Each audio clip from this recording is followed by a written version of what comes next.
Sual verir ki, bəs mədə yırtığı deyirlər, reflüks deyirlər, onların müalicəsi varmı? Buna mütləq baxmaq lazım müayinənin cavabına. Niyə? 90 neçə faiz orada əməliyyat lazım olmur.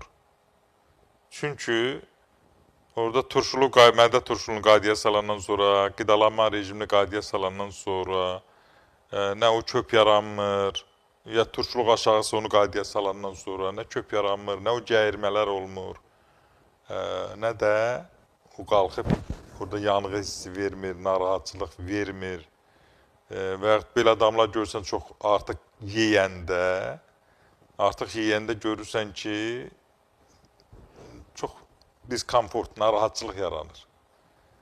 Narahatçılıq gecə də yata bilmirlər. Elə adamlar mütləq 6-dan sonra yemək yeməməlidirlər. Nə qədər 4-5 qabağa doğru yiyəsələr, gecə rahat yatarlar.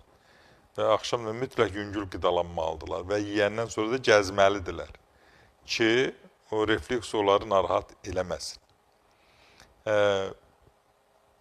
Bundan başqa, yəni, mənim özümdə də var o, tələbə vaxtım idi.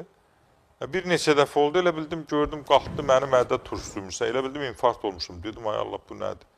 Kardioqrama çəkdirəm, heç nə yoxdur. Bir dəfə sonra müayinə elətdim, yoxlatdım, gördüm ki, orada bu problemlər var. Pomidoru, dovğanı, turşuluğu artıran, qızıqlandırıcı qidaların hamısını çıxartdım və zaman keçdikcə onlarda bu məsələlər də həll oldu. Əməliyyatsız, heç nəsiz və bu gün də pomidor da yeyə bilirəm, nə də dovğa içmirəm, ziyanlıdır. Bu gün də pomidor da yemirəm, zəhərlidir bilirəm. Ancaq yəni xeyli qaydasına saldıq. Ona görə də təbii ki,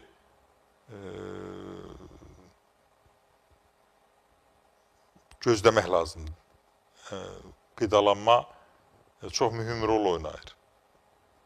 Normalda insan 2 dəfə qidalanmalıdır. Mən bir səhər, bir axşam qidalanıram və o da, yenə deyirəm, Yapon aliminə Nobel mükafatı verdilər ki, 2 dəfə qidalanmada bir qida ilə o bir qidanın arasında 10 saatı keçəndə orqanizm öz daxilindəki xərçəng hüceyrələrini təmizləyir.